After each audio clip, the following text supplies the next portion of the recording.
Hi, and welcome to the online summit series, Yoga Beyond Exercise, conversations to heal and lead us into the new paradigm of peace, harmony, and prosperity.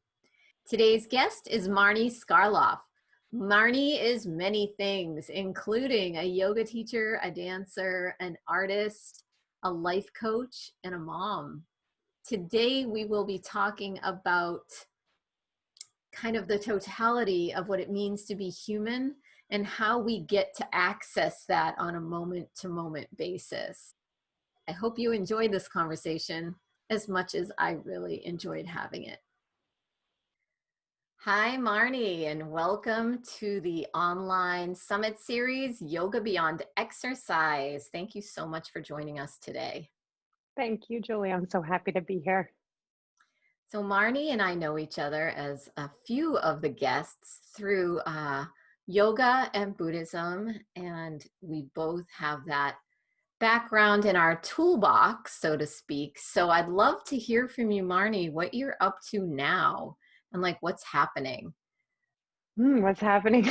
Yeah, just curious, like what's going on, Yeah, like what you're up to. I think it's just a great place to start the conversation. yeah, that's great. Yeah, so I've been doing yoga for 25 years. I came to it, for my own healing, really. And at the time, I was looking for a practice and some way to kind of access the spirit of life, to go deeper into life and to really look for a sense of meaning and purpose, I think. Like I always remember the question from when I was really young, like, what does it all mean?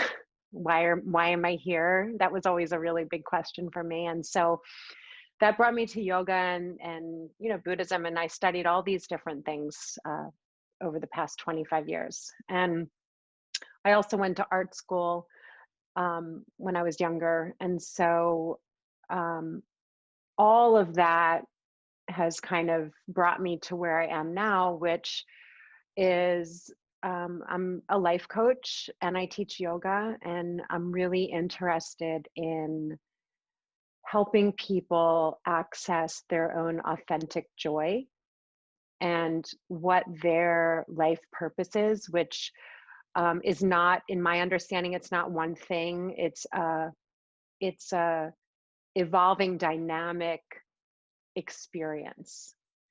And I think it's more like an intuition that we connect with.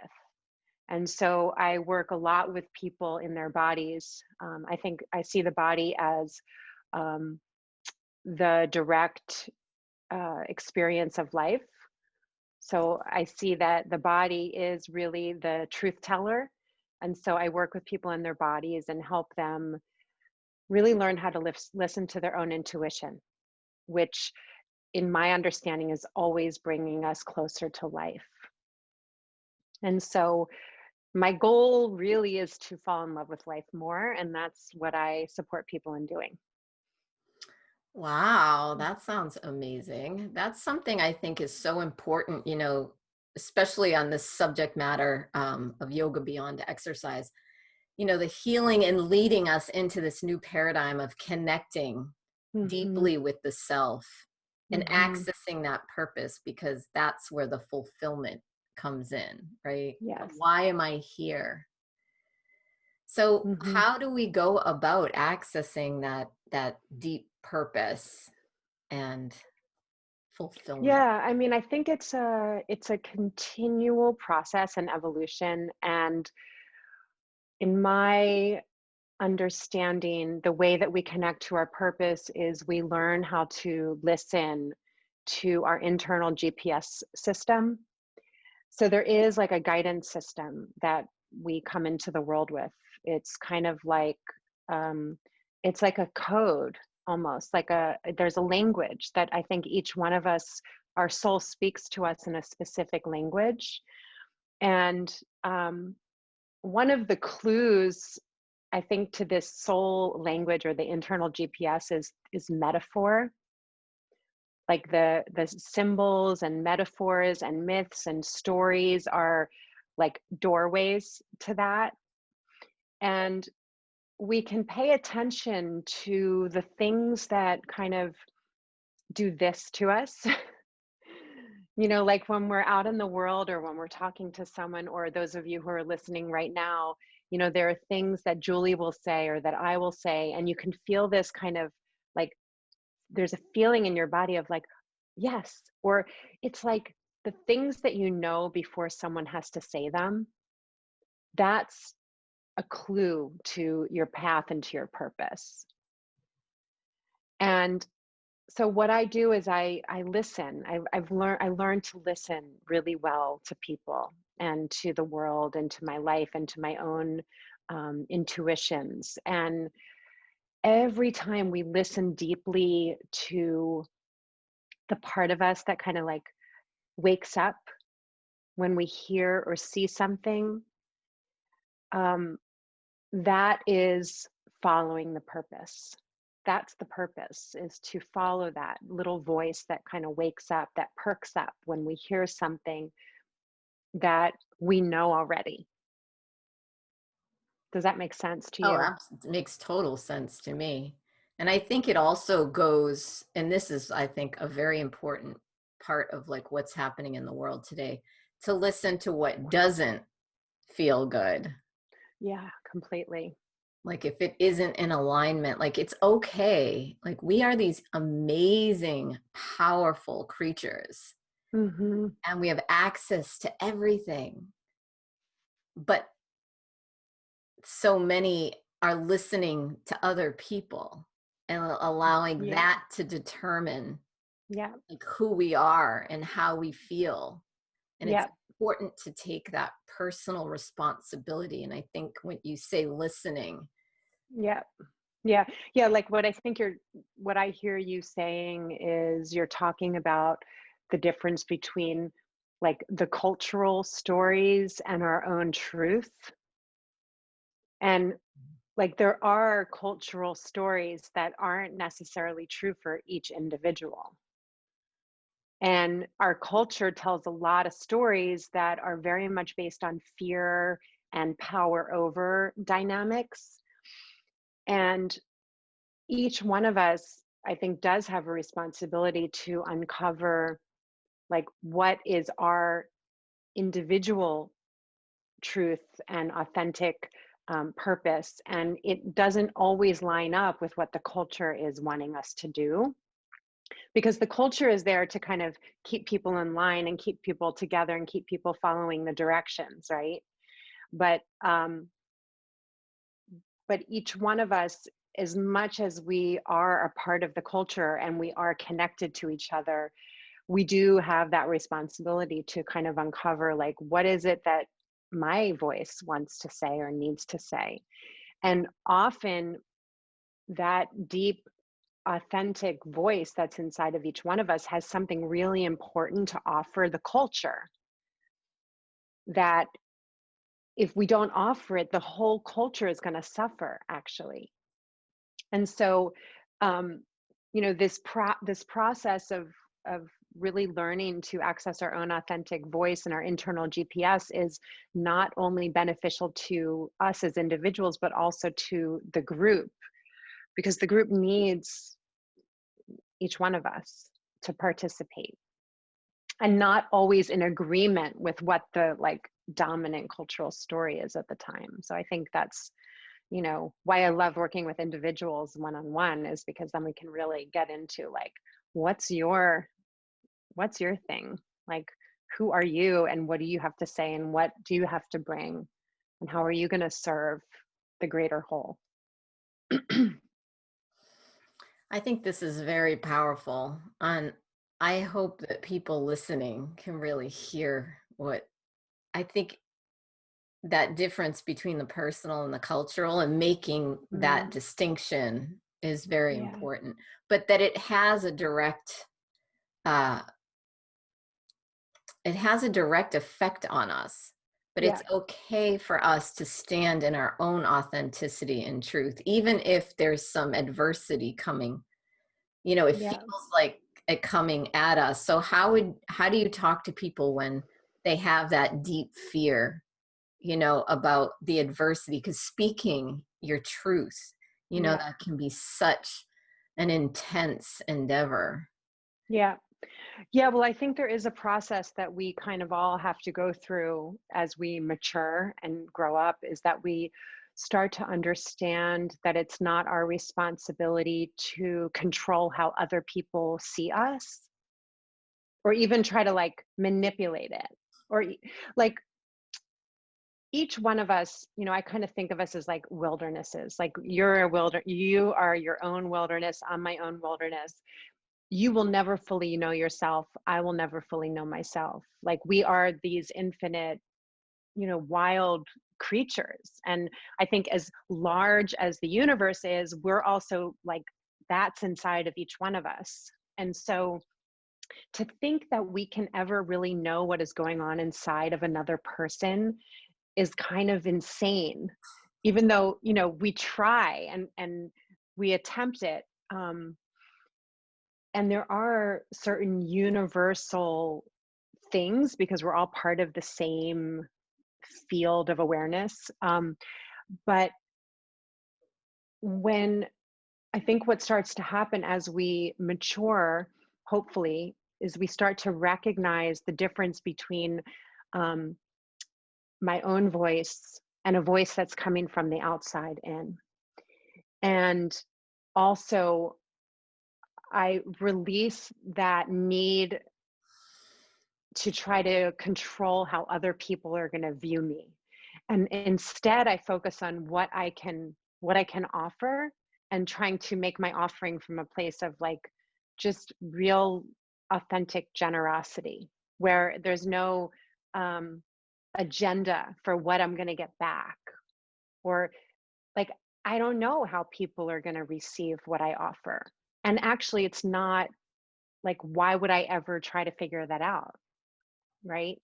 um there was something else I was going to say and now I lost it. Maybe it'll come back as we keep talking. Yeah. So we were talking kind of about the fear and how intense it can be to like stand in your power and your authenticity and speak it. Yeah. Yeah. To have that fear. I know I've gone through that myself, and it's my Hmm. personal journey, Yeah. to be able to do what lights me up, which is something like what we're doing now, Hmm. just Yeah. communing and sharing, Yeah. and then actually putting it out there, and Yes. like being able to deal with the deep insecurity that comes with the vulnerability, Yes. and so I mean that's kind of, that's part of my journey. It's obviously gotten less and less, um Hmm. because I've worked through the belief systems that I have with myself. Yeah. um but it is a journey. It's an inner journey of like waking up to how I perceive myself Hmm. and the world around me. Yep. And like that was for me, whoo, that was my personal. I had such intense belief systems around like thinking that the world was seeing me in a certain way. And then I woke up one day Yeah. and was like, I have no idea how Yes. people see me. Yeah. No, I you can't cannot ever live know. like this anymore. Well, and I think the other thing is that you want to get really clear on what your intention is, and I think many people have unclear intentions, where they think that they want something but actually it's something different, but they're afraid to go to that other place because they think that maybe that's not possible or that's not right, or um, they don't believe they deserve it. And so what happens is we end up chasing things or following things or working for things that aren't actually the real thing that we actually want. And so because of these unclear intentions, we end up focusing our energy in the wrong direction. And that is exhausting, and it's it it our vitality, just gets stuck, and we feel like we're missing our creativity. Like, all these different things are not accessible anymore. Like, the deepest parts of who we are not accessible when we just kind of skim the surface. And if we're not having a true connection to like a real authentic intention, we miss all the juice of life. And we become very sensitive to like how the culture is perceiving us, because that's the level that we're operating on. But if we drop down beneath the cultural level and kind of drop into like, who is it that I want to be in the world, even if maybe it's never been done before? And what do I need to say, even if it's never been said before? And what do I see that other people can't see? And it's hard to know what you can see that other people can't see, because you might like see something and it just seems so simple to you, but other people can't see it, right? It's like sometimes we're so good at something that it just seems like easy and like it's not worth anything, but actually that thing that you happen to be really good at that's really easy for you might be the thing that the world needs you to do. But to you, it's like, it might just seem like, oh, but that's so easy for me. And oftentimes those things that are really easy for you are like clues to what you're supposed to be doing and what you're supposed to be speaking about. I think that, like for me, I was an art teacher first. I went to art school and then I became an art teacher. And when I was teaching art, and I love art, I still, make art. But when I was teaching art, I would stutter and I would sweat, and I had such a hard time. I got bronchitis. I was like really sick all the time. And what happened was, it just was like exhausting for me. And then the day I decided to become a yoga teacher and I started teaching yoga, like I stopped stuttering, I stopped sweating. Words just like poured out of my mouth like water, and they flowed. And it was so easy for me to do it, and I felt energized by that. And so for me, that was like a clue that I was on the right track. And so I think sometimes when we can't speak, sometimes it's because we're maybe not speaking about the right things at the right time. Sometimes it's because there's fear and there's like trauma, and that, is a different scenario. But sometimes it's like, oh, like maybe you just need to be talking about something else that's more true. Yeah, I agree with that 100%. Yeah. I mean, the clues are there for us, Yeah. and nobody else can. I mean, we can be helped by like a Yeah. coach to see Yeah. them, and that is very helpful. Yes. I think that what the most incredible part about this summit series is just to hear the feedback that you get from that witness. I Yes. mean, and we get that in our everyday lives in relationship. And when we're Yes. honest with ourselves, we can come to that relationship with that honesty. But sometimes, like, it can be hard. So, in a relationship with a coach or a guide or a yoga teacher or Mm-hmm. anything, you get to be so deeply honest with yourself. Yes. And actually, we learn a lot by talking. Like, I don't know about you, but when I teach yoga, like I'm learning as I go. I'm always learning, right? Like, we have so much knowledge, like we've learned so much over the years, but I don't stop learning. Every time I teach, I'm learning more. And I feel like I learn more from teaching than I do from studying, because I'm actually speaking it. And it's like it's like this sort of like archaeological excavation, because really the wisdom is inside of each one of us, and so coaching is really helpful for people because I just give them an opportunity to speak. And as they talk, like they're hearing themselves, like it's like their own wisdom just comes up and out. And so, that's what's going on with this summit, is like we're all getting to like learn from each other and learn as we go. Every Right. conversation, we're like going into a new part of our own inner wilderness. It's so Absolutely. fun. That I absolutely. When I teach, yeah, I'm a student just like everyone else. Hmm. I just listen to what's coming through as much as anyone else that's there. Yeah. It is a phenomena. It really is. It's quite amazing. Yes, it totally is. Oh my gosh. So one thing that comes up a lot too is not pigeonholing ourselves into being one thing, Mm. to allow ourselves the freedom to change and grow and Yeah. expand. Yeah.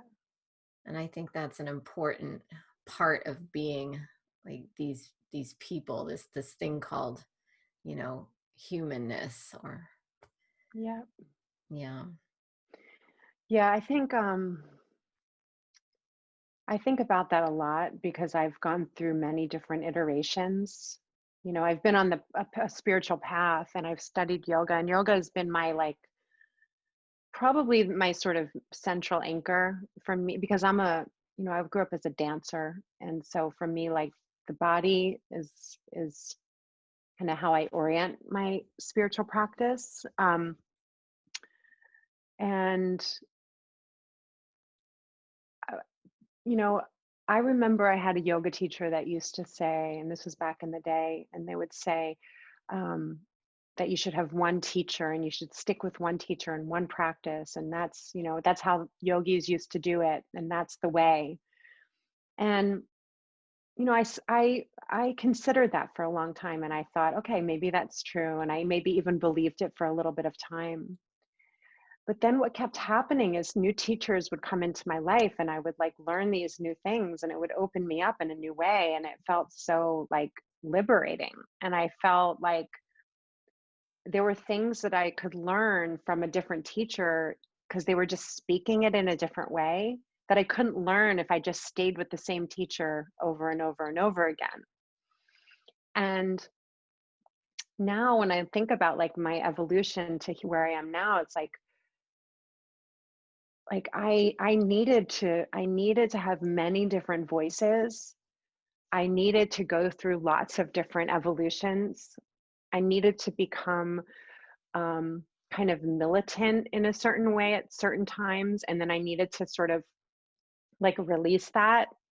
Like I think it's like there's this sort of pulsation that we go through, and it's an evolving, pulsating spiral. And I think that the spiritual practice should evolve someone. Like if you just keep doing the same thing forever and ever, I mean, maybe that works for some people.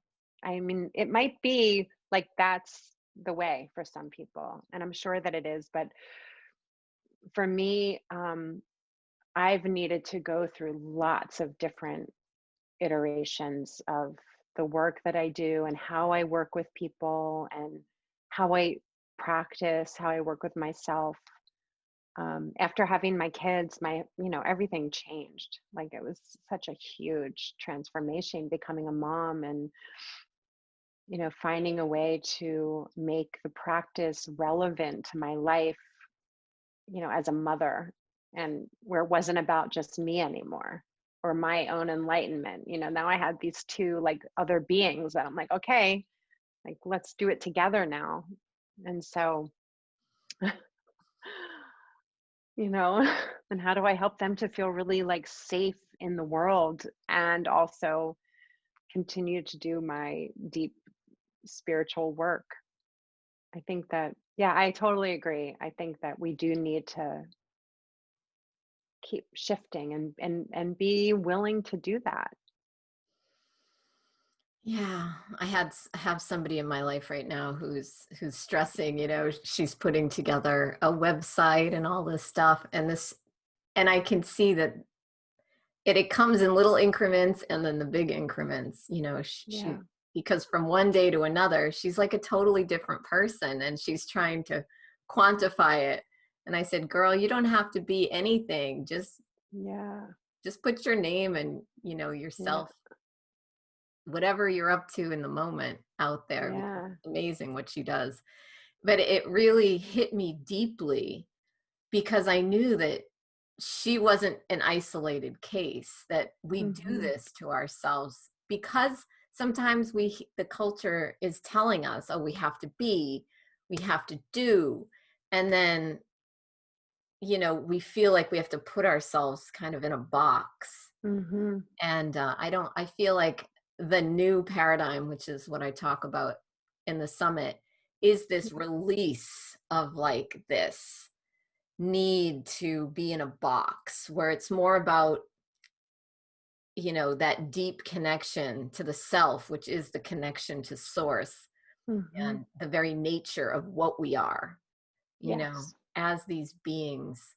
um you know, because as you and I know through our studies and our just seeking, that we are like these amazingly powerful, like powerful beings. Like I always say we're master manifestors because we're literally manifesting it all the time, whether you're conscious of it or not.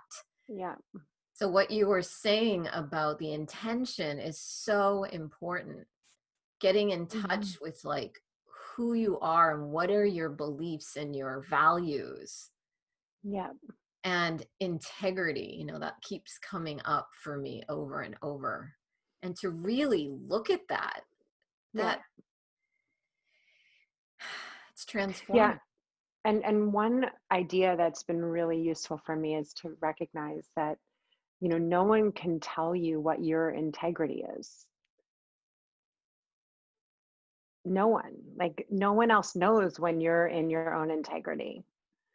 And I think that's a really important thing to understand, that integrity is something that we experience internally. It's when we're connected to our intuition, I mean, to our intention and our intuition, and when our intention is clear, and then we behave in a way that's lined up with that. That's what integrity is. And so our behaviors then line up with what our intention is. And only we can know that because it's on the inside. And, we can observe other people and we can watch them and say, wow, they seem to be they seem to have a lot of integrity, but we really can't know because only they know what's going on and what their intention is, right? Absolutely. And so that was like a really powerful realization for me, that personal integrity is only you can only know. I think that is like literally the most important point to make. And because that's what alignment is. Yes. And I mean, as yoga teachers, we talk about alignment a lot, right? In the Yep. body. But Yep. what is it? What you were just saying is the deeper alignment with self. Yeah. And in a way, they mirror each other because Hmm. even when I'm adjusting somebody in a posture, Yeah. I can't say for them what that posture is for them inside. And it's a journey, you know? Yeah. Yeah. It's that deep, deep feeling and listening in the body, and you know when you're in alignment. You just know it. Mhm. It's so clear. And then of course on a different day or in a different posture, it's constantly changing. Yes. But it's so deep and profound, and it's the same thing with the integrity, the alignment. That's Hmm. why, you know, uh, as a Buddhist, you know, being in a sangha, a group of people. I remember, this is an out of alignment story. I remember cleaning the temple and getting so angry. Getting so angry Yeah. because people wouldn't move so that I could vacuum the Yeah. carpet. And I would just get angry, and then I'd have this heightened emotion and constantly be, I can't believe they didn't move. It's the temple. Yeah. It's 2 o'clock in the morning, and I am exerting all this energy to clean up after other people. And and this went on for quite some time. Yeah. It's a little embarrassing but it was good because I was using that experience to go deeper because I knew it wasn't the thing that was showing itself because of all the studies, like, oh, if I'm constantly putting it on someone else, it was like I was out of alignment. So Yeah. sometimes that meant not doing the thing that was so, such a good thing to do, and just to drop that. Because if I wasn't holding my integrity during the act of that thing, then I'm the Right. one suffering. Right. Yeah. Right. I mean, I was just Right. feeling this. It wasn't about the people, and it wasn't about the vacuuming, and it wasn't about the temple. That's just my story.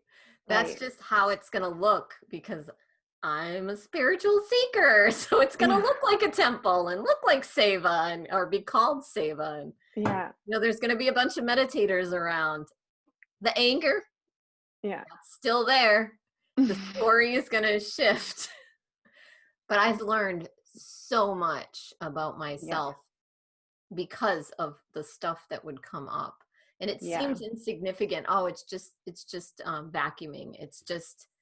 It's not, it's everything. It's like my intention was out of alignment. Well, Everything. it's like I mean, this happens in people's relationships, when I work with people. So, it's like, especially now, like under lockdown, people are like living together and they're spending their time together, and people who have partners, I hear stories of people like arguing about like the dishes, and they get into these huge fights about, who's going to vacuum and who's going to clean the toilets, and it's like they can get in these huge fights and have these big blow ups, but it's not really about that, right? It's like not really about that. And so um it happens in the Buddhist monastery, it happens in our homes, it happens wherever we go. It's Everywhere. like we have, what is it about? So what's the deeper thing? It's like, oh, there's something that you think you need from this other person, and you're trying to get it in this weird sideways kind of way, but you don't realize that like you're the one who can give it to yourself. Or you have to say something that you don't want to say, because what are you afraid of? You're afraid of the other person's feelings, and you know and so we keep ourselves stuck in these like really painful beliefs and emotions and thoughts, because we're afraid to really get honest about like what we actually really want. Ooh, that radical self-honesty. That is everything. That is Yeah. everything. That I think that's the precursor to the integrity, right? To the Yeah. alignment, because you really have to know and be honest with yourself. Yeah. Yeah. Well, it's like the clear intention, the unclear intentions are your people basically lying to themselves. We lie to ourselves like all the time. Yeah. That's the most abundantly clear thing for me now is how important it is for me to be radically self-honest, Yeah. self-reflect, like radical, like in every moment. How do I feel? Like you were saying, I have to tap in. This body is so important. Yeah. So important. And Yeah. if we're not connected to the body, then Mhm. it's going to be harder to feel. Would Yeah. you say that you experience that with other Oh people? my, Yeah.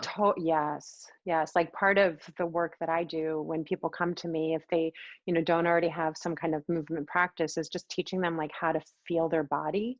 Like a lot of people don't know how to feel. Like they don't, I say, how does your body feel? And then they start talking about like things that they're thinking about. And I'm like, no, what are you actually feeling in your body? What are the sensations you're feeling?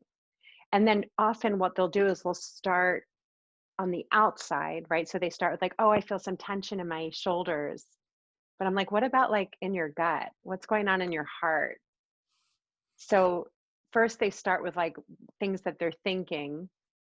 Like, I feel frustrated. I'm like, well, that's not actually a feeling. That's more like an emotion, which has a thought connected to it. And so then I have to keep taking them in. And the more that they learn how to go in, that's where the intuition is. It's inside, not on the outside. So this like pain in your neck that you're feeling, there's something even deeper than that. Like what's on the inside of it? What's the energy inside your body, the sensation of the energy? And then, um, we experience that when we're feeling a sense of dread, and you feel like a sense of like, there's like a heaviness in your heart and a tightness in your belly. And you know, when someone says something and you feel it, like our bodies are always talking to us and always responding directly to life. Like the body doesn't ever lie, right? Our minds create all kinds of like lies and stories and myths and whatever. But if you can learn to track your body and the sensations of your body, like you're like, it's all right there. And your intentions are going to become so much more clear, because your body's always going to say yes or no. It's going to say go this way, to go that way.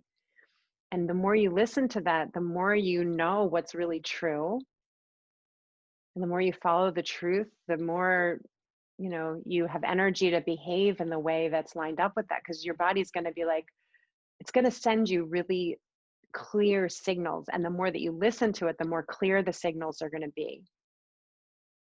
And then it's almost going to be like impossible to say yes to something that's out of alignment for you, because your body is just going to, it's not going to let you. Like I feel that sometimes, I'm sure this happens to you, Julie, like someone invites you to something and you can like literally feel it in your body. You're like, I can't do it. I don't have, my body will not let me do that.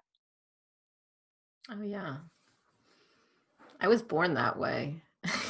Yeah, well, we all were actually. Yeah. Like that's just, our human animal bodies. It's just our instinctual, intuitive wisdom. It's just being human. But we kind of like, the culture sort of beats it out of us. Our parents can beat it out of us. We've sort of been trained to not listen to our bodies. Yeah. And so many of us have really kind of disconnected ourselves from what's true. And so we tell all these lies because that's what we're used to doing. It's not because we're bad people, it's because that's all we know how to do. We don't know how to be honest. Yeah, it's so true. Like when I was a kid, if I would have an outburst because they were requiring me to do things that didn't feel good. Yeah. And I'm sure anybody listening has had the same experience.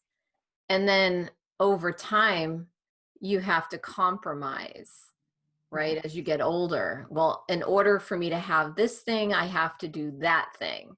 Even Yep. though it doesn't feel good. I think that's kind of like when you end up in a job, for instance. I mean, there's so many examples. Yeah. It's an Yeah. infinite amount of examples, but an obvious one is when you're working a job that you don't like, but you're doing it because you need to pay your bills and take care of your family. And, because the culture is saying you go to school and then you get a job and you Mm-hmm. accumulate bills and then you pay the bills. Mm-hmm. And, but anything, no matter what it is, if it doesn't feel right, it Yep. it is having a negative effect on the body. Yes. And I think that's what, you know, where dis-ease in the body that turns into disease comes from. And that's why a deep listening is so important, and the Mm-hmm. connection. Because Yeah. even though I remember so strongly having it as a kid, it it did, I overran it with the program of the Yeah. culture, and Yeah. then had to get it back. Yep. You know, Yeah. so I'm sure that's what's happened to maybe everybody who's listening. Uh, and that's a beautiful thing, because coming back to it, right, Mm-hmm. is awesome. Yeah. You feel like you're coming home. Like I remember my first yoga class. I was like, oh my God, this is like I'd never done it before, but I knew I'd done it before. I think that's what we all are doing. And, you know, you and I are not saying anything that people don't already know. It's like they all know it. And it's just, it's important to remind ourselves because we just forget. We can say all these things and then you and I are even going to forget at certain moments in our lives. And that's why we need each other. And, the Sangha is so important. The community is so important because we all forget sometimes. I mean, that's it. We forget. And then it's Yeah. okay. And it's okay to forget. Yeah. Yeah. It's Yeah. Yeah. okay. And remember, and yay, it reminds me Yeah. of meditation, actually, Yeah. I remember Master Chuladasa meditating with him, and the first thing that he shared in the first class I ever took with him, the first sit we ever had, he said, you're focusing on your breath and then the mind wanders. And he said, when you catch yourself and you bring your mind back to the object of the breath, in this case, he said, give yourself a pat on the back and a Yeah. big cheer, because that's where the gold is. The Hmm. gold is in the remembering. Yes. It's in the remembering. It's not on the breath. It's Yes. none of that. It's the Yes. remembering. And that's what we're talking about here. It's the remembering. And Yes. then reorienting ourselves to constantly be remembering. Yep. Exactly. That's exactly it. And, that's why no matter how long I live, I'll be still learning and growing and coaching and being coached and, studying and teaching. And we can just keep going because there's always more opportunities to forget. Yeah. In the tantric philosophy, the forgetting is just as sacred as the remembering, actually, because the forgetting is what lets us have the opportunity to remember, and the forgetting is actually what keeps us here in relationship with each other. So there's something really beautiful about forgetting too, like the gold is in the remembering but also in the forgetting. That's such a great way to look at it. That Yeah. I never use those words, but you're right. And like how I see it is like how we're holding everything. Yeah. We can hold it all Right. and be at peace. It We don't have to put the pressure on ourselves to know every single thing in every single moment, but to Yes. cultivate an awareness Mm-hmm. and a love of the self and a love of the adventure. That's how I like to look Yes. at it. It's an Yeah. adventure. Oh, I forgot. Countless times I have forgotten and come back. And every time you're right, because every time I come back, everything looks different. And it Yeah. sets a different trajectory that I never would have had access to Yep. had that not happened. So Yeah. it's a perspective and Yes. a love, a deep, deep, deep appreciation, gratitude, and love for the adventure and the self of being Mm-hmm. the grand adventure of being. That's it.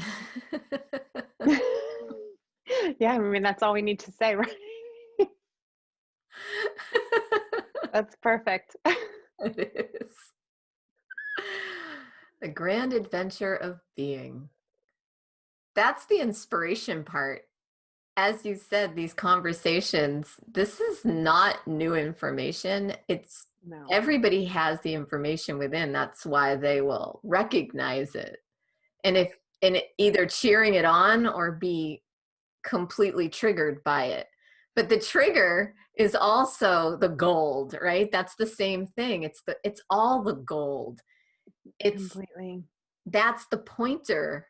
It's like, uh, Yeah. imagine if everybody on the planet was like really remembered that anytime they felt like any sort of eh, that they were like, oh, there it is.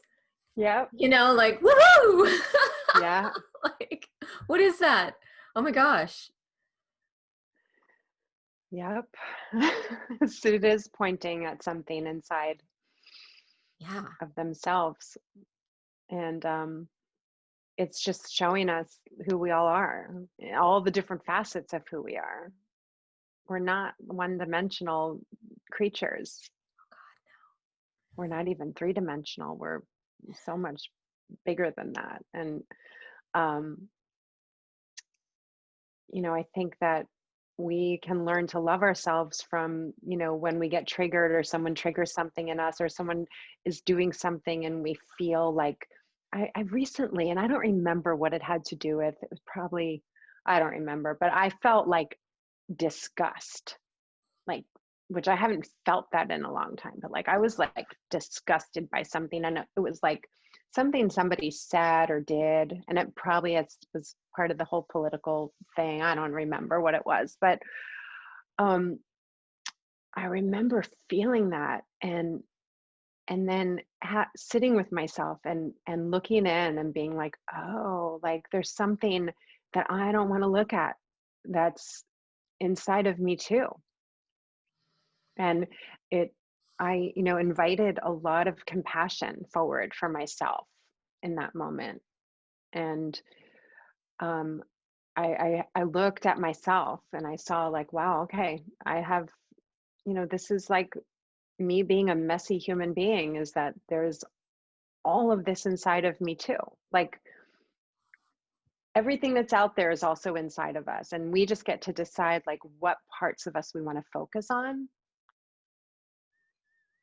and what we want to cultivate, right? So those like evil parts of us that we all have, like we choose not to focus on them and cultivate them, but they're still a part of us and they still um, hold energy and life, and we don't want to just push them away. So it is like this practice of like, how do we embrace all of it, right? Like I love what you said, it's like the pointer. When somebody points at something inside of you, it's like, how are you going to look at it? Are you going to like just pretend it's not there and just project it out again? Or are you going to turn in and be like, oh, that's interesting, that's there too inside of me, and what do I want to do with that? Where do I want to direct it? How do I want to love it? How do I want to handle it? Right? So it's like learning to embrace the fullness of the self, which is like, it's overwhelming to even try to think about how vast we all are. But how do you learn to embrace every single part of you and also know that you can choose to focus your attention and your energy in a very clear way? And even though we all have like all the darkness and all the wavering, that it's in the choosing where we place our attention, that's where all the power is.